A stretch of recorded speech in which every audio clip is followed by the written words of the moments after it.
તો હવે આનો ઉપયોગ કરવાની આપણે રીત જોઈશું. તો સૌથી પહેલું શું છે સાહેબ, પ્રશ્નાર્થ વાક્યો અને પછી આવે છે નકાર વાક્યો. તો હવે આની આપણે ગોઠવણી સૌથી પહેલા તો જોઈશું. સૌથી પહેલા જો પ્રશ્નાર્થ વાક્ય હોય ને તો સૌથી પહેલા ડુ, ડઝ અથવા તો ડીડ આ રીતે મૂકવું પડે. અને બેઝિક રચના આવે છે. પછી જે જરૂરી અમુક શબ્દો લાગતા વળગતા હોય તો તે મૂકવાના, હોય તો મૂકવાના, ન હોય તો નહીં મૂકવાના. પછી શું આવે છે સાહેબ, પછી આવે છે કર્તા, જે વાક્યનો કર્તા હોય તે મૂકવાનો, ડુ, ડઝ, ડીડ. પછી છે અમુક શબ્દો જો આવતા હોય તો પછી આવે છે કર્તા મૂકવાનો. પછી છે ક્રિયાપદનું મૂળ રૂપ મૂકવાનું અને ત્યારબાદ અન્ય શબ્દો મૂકવાનો. આ બેઝિક તમારું સ્ટ્રક્ચર છે પ્રશ્નાર્થ વાક્યો માટે. પછી નીચે જ તમારું નકાર વાક્યો માટે સ્ટ્રક્ચર કહું છું. તો સૌથી પહેલા કર્તા આવે, પછી ડુ, ડઝ અને ડીડ. આ ત્રણમાં જે પણ લાગુ પડતું હોય એ આવે. પછી જે જરૂરી શબ્દો કોઈ આવતા હોય તો એ આવે ને ત્યારબાદ આવે છે નોટ. બરોબર, શું આવે છે? નોટ. પછી ક્રિયાપદનું મૂળ રૂપ. બરોબર, આ આવે છે અને ત્યારબાદ લાસ્ટની અંદર અન્ય શબ્દો. તો આ બેઝિક સ્ટ્રક્ચર છે તમારા કેમાં, તો કે ડુ, ડઝ, ડીડ માટે, પ્રશ્નાર્થ વાક્યો માટે અને નકાર વાક્યો માટે. ઠીક છે ને? પણ જો યાદ રાખવાની વાત શું છે કે ડુ, ડઝ, ડીડ જ્યારે પણ ઉપયોગ થતો હોય ને, બરોબર, જનરલી ડુ, ડઝ, ડીડ આ જ્યારે પણ ઉપયોગ થાય ને ત્યારે ક્રિયાપદનું મૂળ સ્વરૂપ જ આવે છે. બરોબર, ન તો ભૂતકાળ ન તો ભવિષ્યકાળ, માત્ર ક્રિયાપદનું શું કહેવાય કે મૂળ સ્વરૂપ આવે. ચાલો ઉદાહરણ જોઈએ આપણે કઈ રીતે. તો જો ઉદાહરણની વાત કરીએ તો સૌથી પહેલા આ બધા વાક્યો કેના છે? આ બધા જ વાક્યો એમ કહેવાય કે વર્તમાન કાળના છે. તો વર્તમાન કાળમાં હવે સૌથી આપણે કહેવાય સીધું વાક્ય લઈએ તો he goes to school every day. બરોબર, he goes to school every day કે ભાઈ તે દરરોજ શાળાએ જાય છે. હવે આનો આપણે જો આપણે એમ કહેવાય કે પ્રશ્નાર્થ વાક્યની અંદર આપણે ઉપયોગ કરવો હોય સૌથી પહેલા તો does he go to school every day. શું તે દરરોજ નિશાળે જાય છે?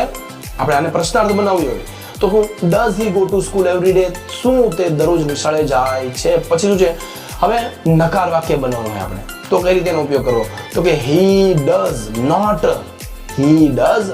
Not go to school every day. ભાઈ તે દરરોજ નિશાળે જતો નથી. બરોબર છે. હવે પ્રશ્નાર્થ વાક્યમાં તમારે એ ખાસ ધ્યાન રાખવાનું, શું ગોઝ હોય તો શું થાય છે, એનું ગો થઈ જાય છે. ગોઝ નું ગો થઈ જાય છે.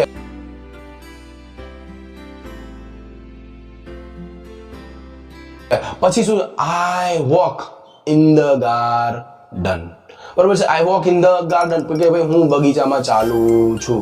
પછી એનો પ્રશ્નાર્થ બનાવ્યો હોય તો do I walk in garden, do I walk in the garden કે શું બગીચામાં ચાલુ છું. અમને કોઈ નવાઈ લાગે તો કોઈ દિવસ બગીચામાં જતા ન હોય. Do I walk in the garden કે શું હું બગીચામાં ચાલુ છું. પછી એને નકાર વાક્યમાં I do not walk in the garden કે ભાઈ હું બગીચામાં ચાલતી નથી.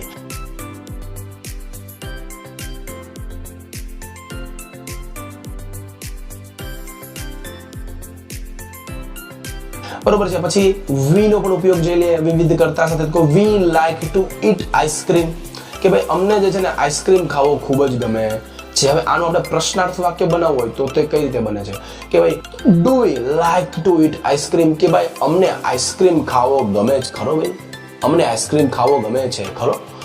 તો પછી આવે છે સાહેબ નકાર વાક્ય. તો નકાર વાક્યની વાત કરવામાં આવે તો શું છે, we do not like to eat ice cream. ભાઈ અમને આઈસ્ક્રીમ ખાવો બિલકુલ પણ ગમતો નથી. આ નકાર વાક્ય. પહેલું જો એક ઉદાહરણ છે, તમારે શું કરવાના છે કે ભાઈ આવા ઉદાહરણો ગોતવાના અને લખવાના છે ખાસ કરીને. બરોબર.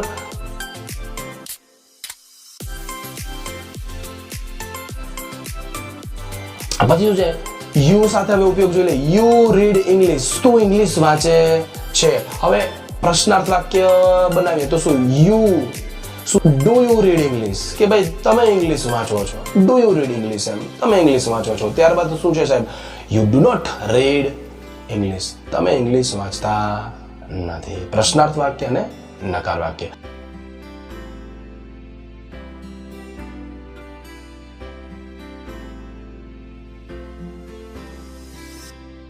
પછી લાસ્ટ શું છે, સી લિસન્સ સોંગ, તે ગીતો સાંભળે છે. બરોબર છે ને. હવે તો ડઝ સી લિસન સોંગ, પ્રશ્નાર્થ વાક્યમાં શું, does she listen to song કે ભાઈ તે ખરેખર સોંગ સાંભળે છે. પ્રશ્નાર્થ વાક્યનો ઉપયોગ થઈ ગયો. પછી જે નકાર વાક્યની વાત કરવામાં આવે તો શું છે સાહેબ?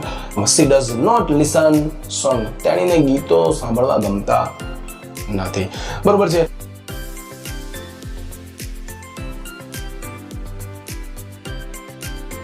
હવે એક વાત યાદ રાખવાની શું છે કે જો I was you they અથવા તો જો જ્યારે પણ બહુવચનમાં કરતા હોય બરોબર ને અને ત્યારે જો પ્રશ્નાર્થ વાક્ય અને નકાર વાક્યમાં ક્રિયાપદમાં હોય કાંઈ પણ ફેરફાર થતો નથી. આ બેઠાડી જ લેવાનું મગજમાં કે ભાઈ I was you they અથવા તો બહુવચનની અંદર જ્યારે પણ કરતા હોય બરોબર ને ત્યારે પ્રશ્નાર્થ અને નકાર આ બંને વાક્યમાં ક્રિયાપદમાં કોઈ પણ ફેરફાર પડતો નથી.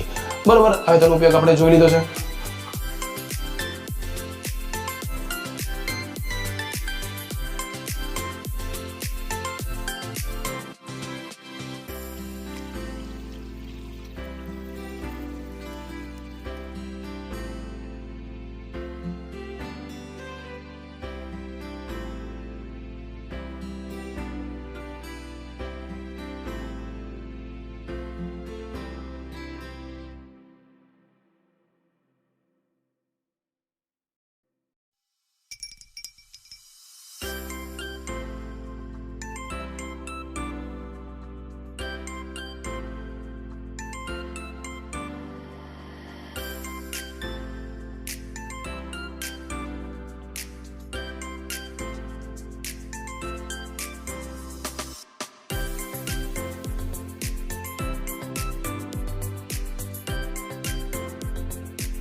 આપણે જો વર્તમાન કાળમાં વાક્ય આપણે શીખી ગયા.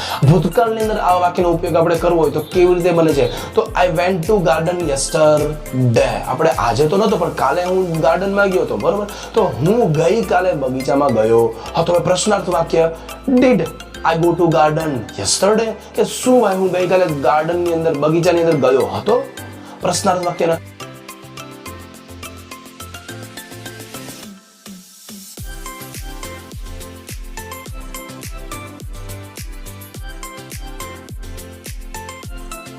he loved his children. બરોબર. he loved his children. હવે પ્રશ્નાર્થની અંદર આપણે વાક્ય પૂછવું હોય તો did he love his children? પ્રશ્નાર્થ વાક્ય થઈ ગયું. પછી શું છે સાહેબ કે ભાઈ he did not love his children. તે તેના બાળકોને પ્રેમ કરતોય નથી. બરોબર છે. પ્રશ્નાર્થ વાક્ય ને પછી નકાર વાક્ય. પછી શું સાહેબ we played cricket last week કે ભાઈ છેલ્લા અઠવાડિયે અમે ક્રિકેટ રમ્યા હતા. બરોબર. હવે પ્રશ્નાર્થ વાક્ય did we cricket last week કે શું અમે લાસ્ટ વીક ના અંદર ક્રિકેટ રમ્યા હતા?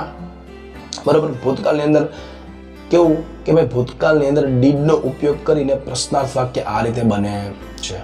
પછી we did not play cricket last week કે ભાઈ અમે લાસ્ટ અઠવાડિયાની અંદર ક્રિકેટ રમ્યા નતા. નકાર વાક્ય. બરોબર. પછી you come late. બરોબર. તમે ભાઈ મોડા છો. પછી did you come late? did you come late પ્રશ્નાર્થ વાક્ય છે. did you come late કે શું તમે ખરેખર મોડા છો? પછી એનો આપણે કહેવાય કે નકાર વાક્યનો ઉપયોગ. નકાર વાક્યમાં શું ઉપયોગ થાય છે?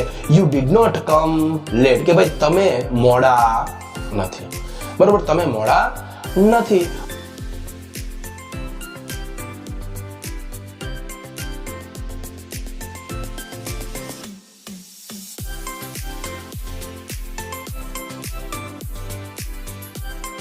પછી એક પાછું એક ઉદાહરણ જોઈ લઈએ કે ભાઈ they wanted to see film. they wanted to see film. હવે પ્રશ્નાર્થ વાક્ય પૂછો કે ભાઈ did they want to see film કે શું તેમને પિક્ચર તેમને ફિલ્મ જોઈ હતી? અને નકાર વાક્યની અંદર ઉપયોગ they did not want to see film. તો બધું આ જ છે શું do does did આ બધાનો અંદર આપણે રિયલ લાઈફની અંદર આપણે ડે ટુ ડે લાઈફની અંદર આપણે ઉપયોગ કરીએ છીએ. do does did was where આ બધાનો ઉપયોગ આપણે અહીંયા આગળ શીખ્યા અને આપણે એ કઈ રીતે એક એક ઉદાહરણ પણ જોઈ લીધું. તો આ બધા જ ઉદાહરણો તમને રિયલ લાઈફની અંદર જે ડે ટુ ડે લાઈફની અંદર જ્યારે તમે ઇંગ્લિશ વાંચો ને શું પ્રેક્ટિસ કરતા રહેવાની હંમેશા આ ઉપયોગી થાય છે. એમ છે કહેવાય. બરોબર. તો આ બધાનો ઉપયોગ જે અહીંયા આપણે લખ્યું છે બરોબર છે બધાનો અભ્યાસ કરજો. અને ગ્રામરની અંદર શું કહેવાય આ જ મહત્વનું છે કે તમારી વાક્ય રચના અમુક સમયે ખોટી હોય છે. તો બસ આ જ છે કે ગ્રામરની અંદર કઈ જગ્યાએ શું વાપરવું ને એ જ શીખવાનું છે અને આવડી જાય સાહેબ. જો ગુજરાતી આવડતું ને તો ઇંગ્લિશ ની અંદર ગ્રામર આવડી જ જાય. 100% વાત છે સાહેબ, બરોબર, ચિંતા કરવાની નહીં, બરોબર. સો આ બધાનું શું કહેવાય કે તમારે શું વાક્યો લખવાના છે ફરજિયાત. બધા વિશે બધા જ વિશે 2 થી 3 વાક્યો લખવાના છે કે ભાઈ કોઈ જગ્યાએ શું વાપરવાનું છે ને એના વાક્યો તમારે લખવાના છે. ઠીક છે મિત્રો. સો આ બધું જ હવે તમે અભ્યાસ કરજો, નિરંતર અભ્યાસ કરતા રહેજો કે જેથી કરીને તમને આ બધું પાકું થઈ જાય, બરોબર. Thanks for watching and have a nice day.